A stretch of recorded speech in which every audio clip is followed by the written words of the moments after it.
In this lesson, we're just going to take something that we teach and kind of brainstorm some potential ways that we might be able to differentiate some aspects of that lesson. It's just been proven that if you can present content to students in multiple different ways, that you might be able to reach different learners or hook certain learners that maybe were disengaged. So it's just a way to try to, the more different ways you teach something, the more likely someone is to pick it up. Not that one of these ways is the best way for one kid or another. We don't say that. So for example, if you wanted to differentiate content, for example, I teach web design. So maybe my lower level learners, I would teach everybody how to change the background color when they're styling. But if that's an easy task for my upper level learners, I'll refer to them to this link, and I always add a little challenge at the bottom. And my upper level learners can experiment with maybe changing the opacity of the color, or maybe throwing in a background image instead of just changing the color. So that's one way to differentiate content. The process would be how you go through the lesson. So for example, my lower level students would go through a guided lesson with me. So I might use something like Pear Deck and walk them through step by step. So for example, I might create a Pear Deck like this where I guide them through. So I've given them the selector, property, and value, and ask them if they can fill this in over here. And if you'll notice when I click show responses, I can scroll through and help those learners. So if they're not quite getting it, I can keep adjusting instruction and guide them through.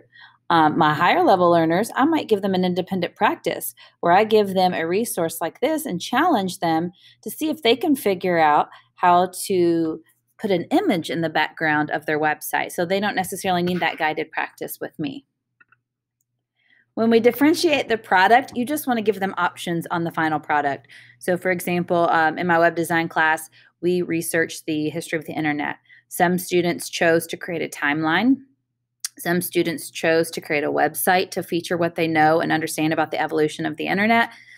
So give the students options for those final products, because sometimes someone may be able to demonstrate their learning better, maybe in a paper or a movie versus a multiple choice test.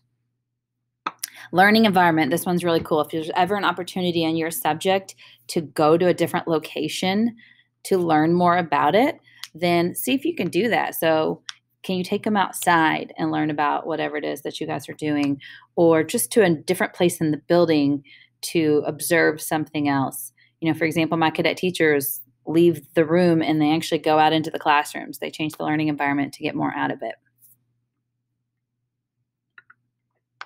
For readiness levels, you could differentiate what you're doing based on their readiness levels. An easy way to do that is give some kind of pre-assessment. I like using a tool like Google Form to do my pre-assessment. It gives me that data right away. It could be as simple as giving the kids some kind of index card or something and giving a beginning question, taking them back, sorting them real quick into got it, didn't get it, and then you've got your two groups. But if you use Google Forms, you can make it a branching quiz like we just learned. And when they get the answer wrong, it'll jump them to their assignment. So maybe the kids who got it wrong have a different assignment than the kids who answered it correctly. So we can differentiate what they're doing there. You can have students choose products based on their learning style, and basically the point of this is it just increases motivation. If the kid gets more of a choice and it's something they like doing, they'll put more effort and attention into it.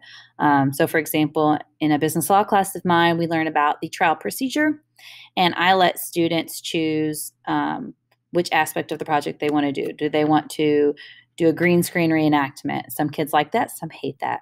Some go out and they find real world cases and examples of real world YouTubes, and they bring all of this stuff together into one slide. My artists create sketches of that part of the process, and they insert those on. So everybody's doing the thing that they like the most. We put it all together and create one big product together. You can let people choose interest levels. So for example, right now, my daughter is learning how to learn about nonfiction text, and she got to choose which animal she wanted to research and which animal she wanted to write her book about based on her interest levels. Also, the final one is personal goals. Let students set their own personal achievement goals and let them work towards that. So a student may decide what they're working on that day based on their personal goals. So if they're struggling with hyperlinks and they haven't met that goal, then that's what they're going to focus on for that particular day.